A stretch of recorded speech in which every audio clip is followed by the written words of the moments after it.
Hello বন্ধুরা, রূপা ব্লগে তোমাদের সবাইকে অনেক অনেক স্বাগত। চলে এসেছি নতুন ভিডিও নিয়ে। আজকে তোমাদের দেখাবো একটা সুন্দর রেসিপি।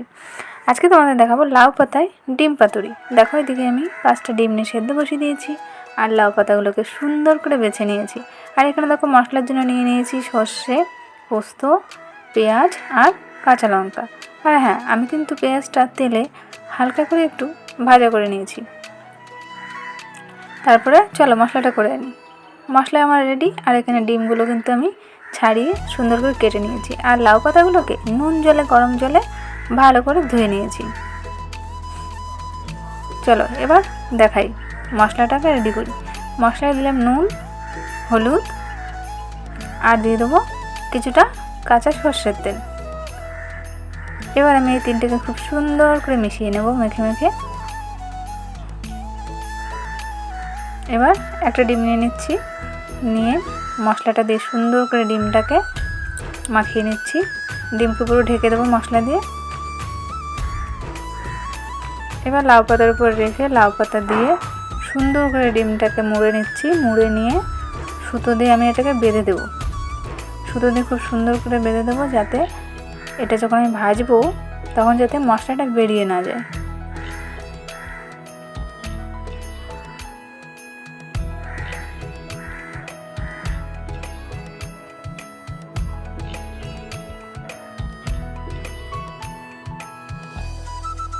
সুন্দর করে দেখো, আমি একটা একটা করে সবগুলো ডিম মশলা দিয়ে লাউ পাতার মধ্যে সুন্দর করে বেঁধে নিয়েছি। এবার কড়াইতে তেল গরম হয়ে গেছে। তেলের মধ্যে একটা একটা করে আমি ছেড়ে দিচ্ছি ভাজা করার জন্য। সুন্দর করে উল্টে পাল্টে নেড়ে চেড়ে এগুলোকে লাল লাল করে ভেজে নেব।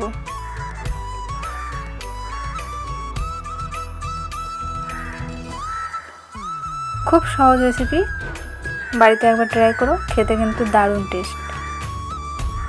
ভাজা হয়ে গেছে। এবার আমি এগুলোকে তুলে নেব। আর আমি নিজে খেয়ে না, তোমাদেরকে আগে খাওয়াবো। তোমরা খেয়ে বলো কেমন টেস্ট হয়েছে।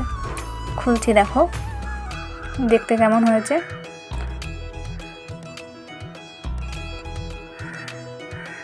ভেতরের মশলাটা কিন্তু খুব সুন্দর সেদ্ধ হয়েছে।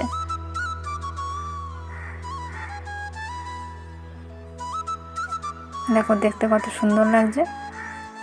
শুধু দেখতে সুন্দর না, খেতেও কিন্তু দারুণ। চলো তোমাদেরকে একটু খাইয়ে দিই।